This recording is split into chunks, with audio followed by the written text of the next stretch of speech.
Hanging out here at Vernon Downs Resort and Casino, right down the street from Utica Rome Speedway, a place that John Tiff has spent a lot of times in various roles over the years. He just finished his second year as president of Empire Super Sprints. 24 races they ran last year, had another repeat champion, and he has just got out of the meetings that they had earlier today. John, how you doing, man? Doing good. Good. So how did the meetings go earlier today? I thought they went well. You get a bunch of racers together. Sometimes they can't agree on everything, but yeah, they hashed it out and got it done. Mm-hmm. And is it the same as always that the racers in these meetings do have a pretty big impact on what actually happens? This is a club, and it's run as a club. The drivers, make the rules. Yeah. Mm-hmm.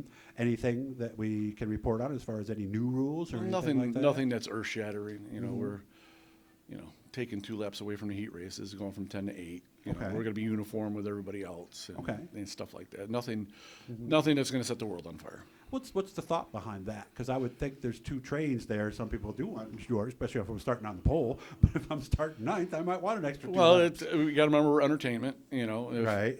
Usually in a heat race, by halfway, it's pretty close to decided. You're right.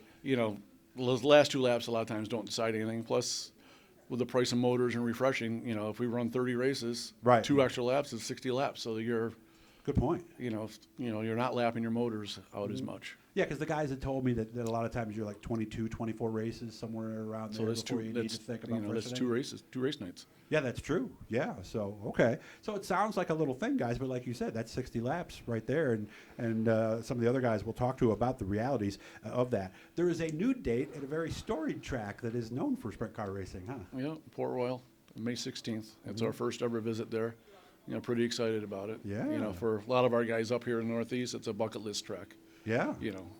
Lake Eldora, stuff like that. And from what I hear, a very nice place, too. It is a very nice place. Yeah. I try to make it a point to go there once a year just as a fan, and it's very nice. So it's got to be kind of cool for you then to be there as an official with the Empire Super Sprints. It'll be fun. Yep. So, and if you follow John on Facebook, he always has my office view for today. So that'll be a different office view on the Port Royal one that I'm sure he's been wanting to have up on his Facebook page for a while. And I would think because the 410s are there on that show too. Right? That's the plan right now. Yes, is us and 410s. So there might be a couple of guys, maybe somebody who's standing to our right who might do that, but we'll find out about it. But there will be a few, I would think, that would try that, wouldn't they? I just heard Alex say that he definitely would. Jordan Poirier, I think, will. Jordan Thomas probably will.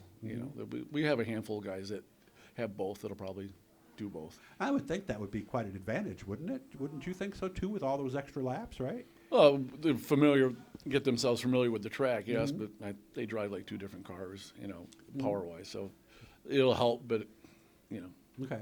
Do most of the guys have laps at Port Royal? No. Hardly anybody, huh? No, I think Sean does. Sean Donath, maybe? Yeah. Okay. If Danny Varon goes, he will. Jonathan Preston, obviously, he ran 410 there all last year. I don't know what his plans are. And he won there last year over the 410. So. Okay. Oh, so there you go. Your local favorite right there. How was this past season? Because weather was kind of an issue early, but then it wasn't. It was. Well, we lost our first 4 races to weather. We had to leave the country to get 4 of our first 5 races in. We had to go to Ashweek and Brighton to get our schedule started. Then we back at Freedom, then Brockville, Cornwall. So weather played a factor early.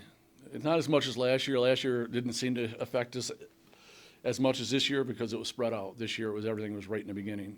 So we actually went into Speed Week with more races this year than last year. So okay, all right. Then we had 1 after that. Okay, still growing as a club. Last year I think it was a little down year in car count, but I think this year with some of the CRSA guys that ran with us a lot, I think they plan on running with more. So I think this year will be better. Yeah, and I worked at Land of Legends, and I saw our weekly count for the 305s, which was maybe 4 or 5 years ago, was nothing like what it is today. How does that 305 work as a feeder? Are you seeing the guys that are just moving? Yeah, well, Zach Savaka, Jordan Hutton, Trevor Years, I talked to Trevor Years, Dylan Paddock. So there's a good group of guys coming up that can race with us. Zach Savaka proved it at Brewerton.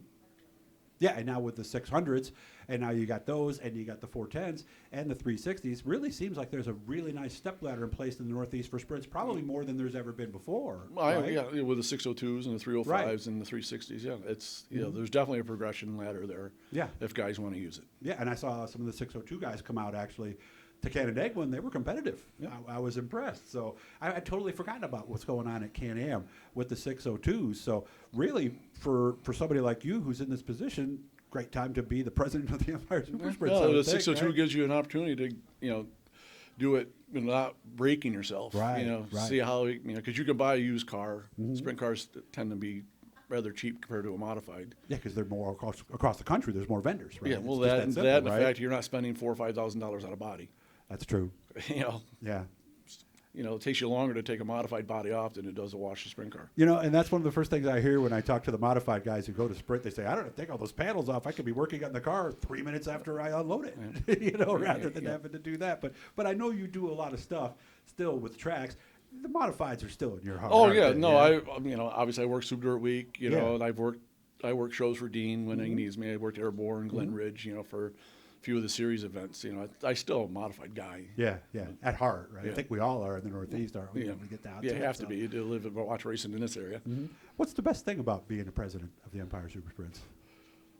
I don't know if there's a best thing. Well, is it more just being a part of it? And being a part of it. The best night for me is when we go green and checkered, and it's a good show. Yeah. You know what I mean? No flips. No. Everybody puts it on the trailer. And you have your bad nights. It's you're the bad guy no matter what. You're like football. You're the guy with the striped jersey. That's true. You are the referee to some degree. Yeah. So what's a bad night like for John Tiff?